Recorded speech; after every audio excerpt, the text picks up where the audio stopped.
I need to be doing more with TikTok, but I can't bring myself to do it. Why? Me neither, Rena. Rena, because I'm 52. I cannot. I just cannot. I am like Rena. Like, I love what we do on Insta and other platforms, but I don't know. For me, TikTok feels like a bridge too far. But I will tell you, as a content creator and a journalist, I know that is where a younger generation is living. I mean, that is what the equivalent of television was for us growing up. It feels like I what know. TikTok is today. Absolutely. But, oh, it's a lot. We get a lot of letters about technology and gaming and social media. And this one was about TikTok, and we thought we'd take this up today. It says, Dear Dr. Lisa and Rena, I'd love to hear Lisa's advice on how to handle tween young teens and TikTok. It's hard to get them off it. And from what I can see, it's basically random videos, which are mostly pretty useless, in my humble opinion. I find kids watching this for extended periods of time, laughing at videos that I honestly don't even find funny. Any advice on how to manage this? Thanks so much in advance. So, Lisa, are you seeing this in your practice? Is this TikTokification of teenage life really a problem? Yeah, they love it, right? And like what this parent describes, like I really resonated to a lot of it. Like one that they can spend hours on it. The other, and I don't know if you've had this experience, Rena. Like I don't get what's funny. Like, and I like funny things, and I even like I like adolescent humor a lot. You've got a great sense of But humor. but I have like when my kids will show me stuff, or I had a colleague she's like, my son blew up on TikTok, and she showed me, and I said to her, I don't get it. She's like, I don't get it either. Like, it's a different discourse around comedy. It's a Yeah. different understanding of funny. Like, have you had that experience of like you're like, I don't see it. I just don't get why people are so into it, like fascinated by it. And then you realize how you've lost all this time, right? I mean, do you think Yeah. these videos are really useless? Well, it's actually very. There's a lot of ways you could take that. Okay, so I'll give you the answer where I say no. Okay. They're not useless.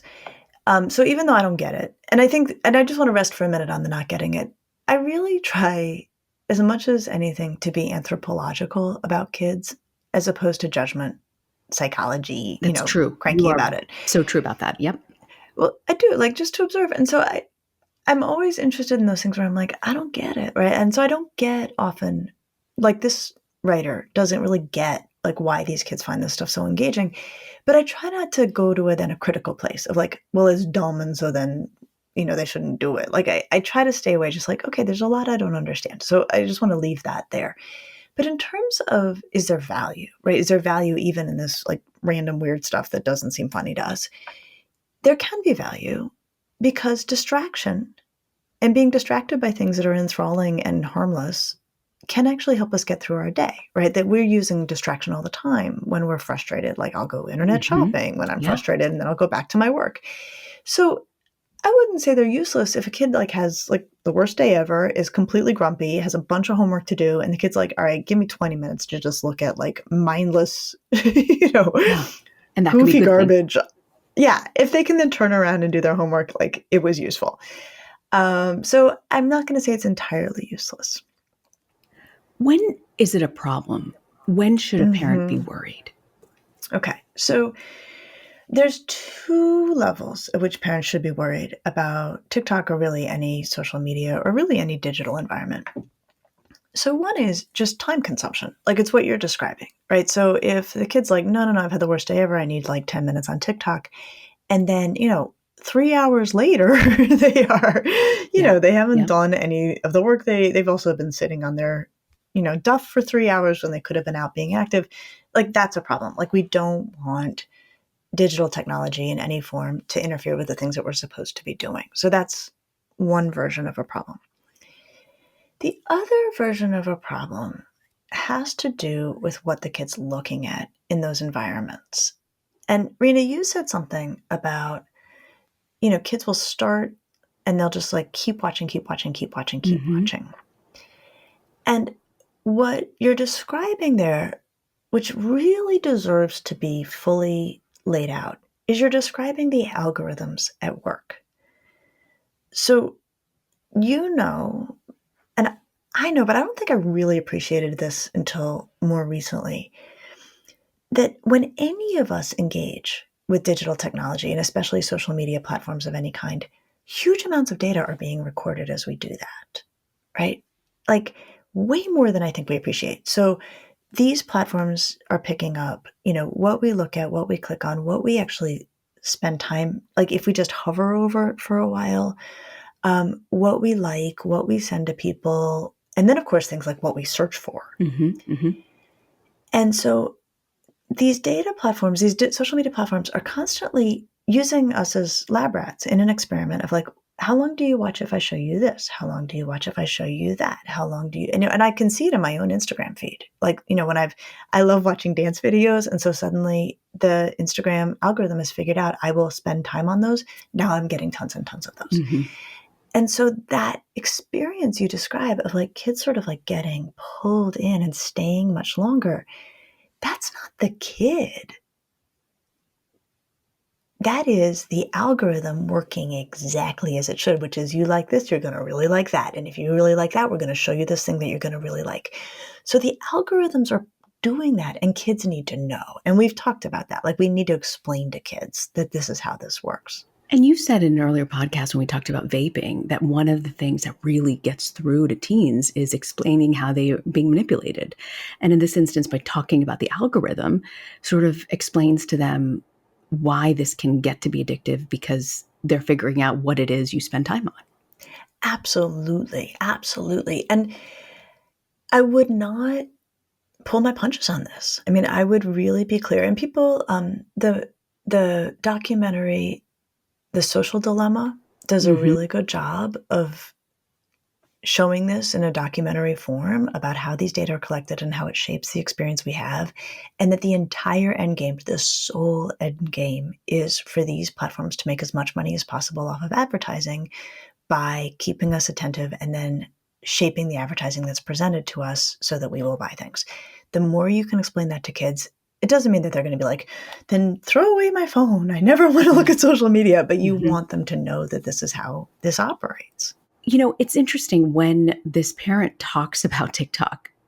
I can't get over the fact, I think a lot of parents feel this way. It's like, why are they watching all this content? It's not even funny, but they're mesmerized. It reminds me of like the toddler phases when they watch like the kiddie videos on television. You're like, again, we're going to listen to that Baby Shark song again.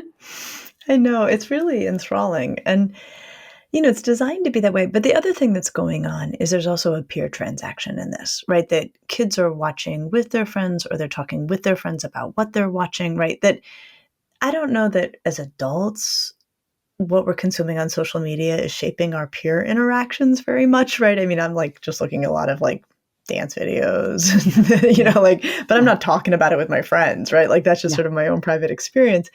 Whereas for kids, there's a lot more of shared and transactional and imitating and knowing and working in a shared environment around what they are looking at online. So that can be very compelling, that the algorithm is one form of kind of magnetic attraction to this, but then also wanting to be watching what all one's friends are watching and share in that experience is another form of magnetic attraction that kids have to this. That's so interesting because you're saying it's not just consuming the video. Like I'm getting a lot of home organization on Instagram and salads in a jar that you can, and I love it. But it consumes, but I'm not really necessarily talking to my friends about it. But you're saying there's a social component to this because I assume people watch the video and then talk about it. Yeah, or they, doing the dances at recess or, those kinds of things. Yes. And I think that sometimes kids will make the argument, like, this is why I need TikTok, is that I am feeling isolated socially because everybody's aware of things that I am not aware of. And then I feel like I'm kind of in the dark about it. And, I'm not convinced that's a great reason to give your kid TikTok. I think you can give your kid a lot of social support through a phone that can text, before you give them TikTok. But that's a pretty powerful component. But Rena, just to kind of keep playing this out about where things can really go wrong, like really wrong. So you're getting salads in a jar and home organization. Home organization. Yeah. Like organizing your fridge and your pantry and your closets. Because clearly you have spent time looking at things like that. Yeah, exactly. Priorities in my life. I'm getting adorable kids dancing quite a bit. Because I seem to really like watching adorable kids dancing. So I'm getting a lot of videos along those lines. What kids use as a language to describe this is they talk about the different sides of platforms that you can end up on. And TikTok especially, they'll say like, oh, well, there's different sides of TikTok. So this, and what they're describing is what the algorithm is currently flooding a particular kid's feed with. So in this letter, it is very clear to me that her daughter is on the goofy, kind of weird humor side of TikTok, right? Like it's kind of random and funny, but not funny to adults. But that's the side she's on. There is also the gay books side of TikTok. There is also the sports side of TikTok, right? Sports highlight side of TikToks, right? There are also really dark sides of TikTok. There is the white supremacy side of TikTok, right? There is the how to lose a whole lot of weight really fast side of TikTok. And the hard thing is, I don't know that they are watching this, right? Like even with Snapchat, like it happens and I can't go back and necessarily see what did they look at all day today, right? I don't think you can, but what you can do for TikTok is you go to the kids' For You page. And that is really like, that will tell you what side of TikTok they're on because TikTok is saying like, these are for you. So what parents should feel comfortable doing is knowing, I want parents to know, especially with younger teenagers, what's on your kid's For You page. Because if your kid is on the goofy dance side of TikTok, you can probably rest easy at night, right? Like, or whatever. sports clips or whatever. If your kid's on the white supremacy side of TikTok, like you need to know that, right? So that's really important. And Rena, the thing, I sort of gestured at this, right? I brought it up in a parenting to go about video games and how much is too much. But the thing I think about now all the time in raising kids is the question of the norms in the environments where they are hanging out. Yes. Right? That like norms shape behavior. Totally. Yeah. So when you're saying norms, like the fact that what is their environment day in and day out, and what does that sort of validate day in and day out? Absolutely. And norms shape behavior. Like we know that. So the way we saw this go so horribly wrong in the pandemic was kids had a ton of time on their hands. They were looking at a lot of social media. And so then kids, especially some kids who were hard driving and anxious, but it could be any variety of kids, decided they would get in shape, right? They would use the pandemic to like transform their bodies. And so they started searching on TikTok and also other platforms for fitness, weight loss, whatever. And what we saw was their feeds became flooded with diet culture, before and after photos. Okay, so those are scary enough. Then you think, okay, now the kid is spending 4 and 5 hours a day looking at these things. Becoming extremely thin has now become totally normed for them. See. They are looking at skinny or ultra fit bodies all day. This is not something that's happening over there that is part of a broader view of, 100 kids who have like bodies that are of all shapes and sizes. Their understanding of what bodies look like or are supposed to look like is now being distorted into a norm driven by an algorithm that has not got your kid's best interests at heart. Yeah. So that's what we want to watch. That's something that's like a red flag to you that you absolutely need to keep in mind. It's a huge red flag. And so what I would say, as parents are evaluating the question of like screen time, social media, right, which are the questions that we are constantly evaluating as parents, I don't know that the idea of screen time is a particularly helpful one because like screens can deliver everything, right? Like I do all my work on screens and then we watch fun documentaries on screens. I would have, among the ways that parents are evaluating their kids' use of technology, one should be, is it getting in the way of other aspects of their life? But then right next to that should be, what are the norms in the digital environments where my kid is hanging out? Like that's the answer I want parents to have at their fingertips. So with that in mind, Lisa, when should you really be worried as a parent? I think you should really be worried as a parent. And I don't traffic in worry that often.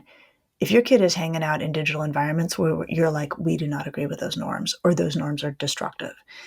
So can you give me an example? So I'll give you an example. So obviously if your kid is spending time on the dark side of TikTok And that is, and like kids can spend time, right? So then that becomes a norm that will start to shape the kid's behavior, no question. Another example, if we go back to video games, right? There's video games and there's video games, right? So there are mostly boys who are playing tons and tons of NBA All-Star video games with their friends where they are like goofing around, having a good time. It's playful, it's competitive, they're funny. They're spending a lot of time on it, but the norm in that environment, the parent may be like, that's fine. Like that fits beautifully with, like, that's just how we roll. Like we're good with that. There are also kids who are playing hours and hours of video games where they're like, and Discord can be a platform where this happens, where the norm in that environment is like kids are dropping the N-word every 5 words. I see. And so this becomes, and your kid is then spending hours there around that type of behavior. And so that is becoming normed. And so I think that what I haven't seen a satisfying exploration of, and maybe this podcast episode is the beginning, is the way in which the norms that kids can pick up in a digital environment can then seep into their daily life, shape eating disordered behavior, shape their view of marginalized communities, shape, any variety of things. That's where I get the most anxious about digital technology and social media, separate from the question of like, it gets in the way of kids' sleep and they should be doing other stuff. But it's that norming.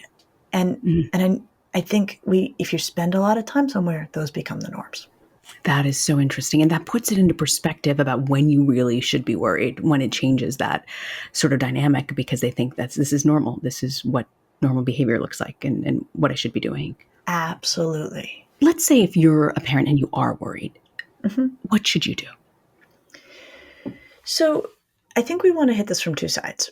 So first of all, as a general rule, limit your kids' ability to spend hours and hours in any digital environment. Like, I just think like it doesn't matter if they're doing like yay, fun, happy, fun stuff, looking at sports clips, whatever.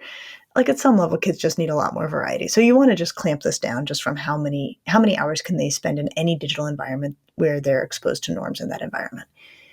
And then second, I would be very, very hawkish, very aware of the norms where my kid is hanging out and keep a close eye on them. And I would talk with kids about it. I would talk very clearly with them and say, look, I'm not saying you can't have social media. I am saying if you're going to spend this kind of time on it, I need to know the norms in that environment because our values matter.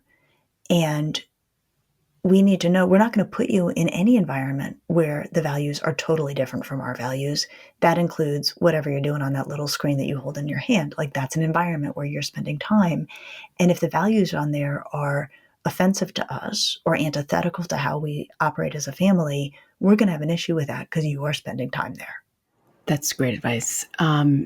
And what do you find really works when you talk to your kid about this and you're worried that gets them to kind of understand, okay, this might be a problem for me? Because often they just feel like it's their parents being unreasonable. I think that's really true. I think this is a really good moment where we remember that all kids have two sides. They have the don't get between me and my TikTok side. And they have the broad-minded, growth-oriented, philosophical, wise and decent side. And the side that you speak to is the side that shows up for the conversation. So you can say to them, all right, we are good with you watching goofy dance videos on TikTok because we get it that you need a happy distraction and it seems harmless to us. Allow us to be clear that TikTok is designed to see where else they can get you to go and what rabbit holes it can pull you down. And if you find that you are being exposed to content that you know does not fit with our family values, and you can lay it out, right? It is racist, it is sexist, it is homophobic. Like you can just say like, these are the things we do not believe. Let us know. We want to know how that happened.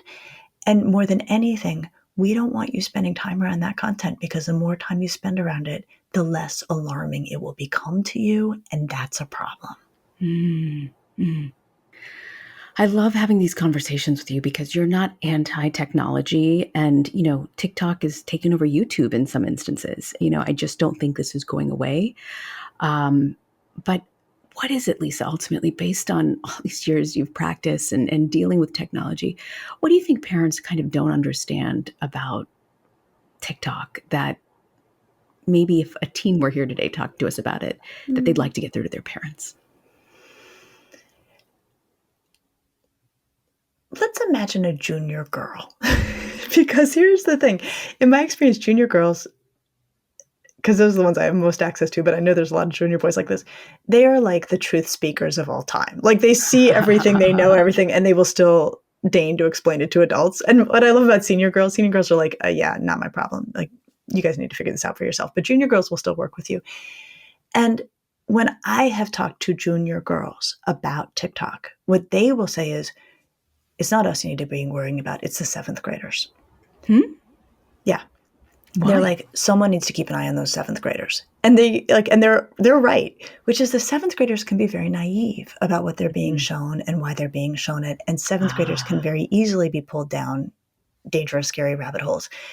Whereas the juniors, and I will assume that they're in the right on this, they're like, we understand how TikTok works and what side you want to be on, and we keep ourselves on the sides of the things we want to see. But it's the younger kids who are so excited to have it and more vulnerable to really the Wild West that is available there. And so what I would say is, like, be very cautious as you give these algorithm-driven environments to your younger kids, because they are incredibly vulnerable to these giant machines that are just trying to figure out what it's going to take to get your kid to keep paying attention. Such a great point. I wouldn't have thought about 7th grade, but that warning from the 11th grader is kind of on point, isn't it? Yeah. No, the 11th graders usually kind of have things dead to rights. Wow. Well, this has been really fascinating to sort of learn from your perspective about, when you should worry and what's important when your kids are obsessed with TikTok. Lisa, what do you have for us for Parenting to Go? Rena, I'm thinking about our conversation about the ways in which the algorithms are currently shaping our respective Instagram experiences. And I think when adults need to talk with kids about social media, if the adult has their own data to work with, of like, look, I looked at this one kid, cute kid dance video 3 weeks ago, and now look what's happened to my feed. That can be a way to get an opening to talk about how these algorithms work. So I wouldn't feel ashamed of it. I wouldn't, hesitate to say, like, look, this happens to everybody. It's not like this is how kids experience these things. It's how we all do, and we all need to be really, really mindful of what it means. All right. And next week, Lisa, we're going to talk a little bit about your college-bound teen who is ruining the nest. You've built a great nest, and all of a sudden, this teen is ruining it all. I'll see you next week. I'll see you next week.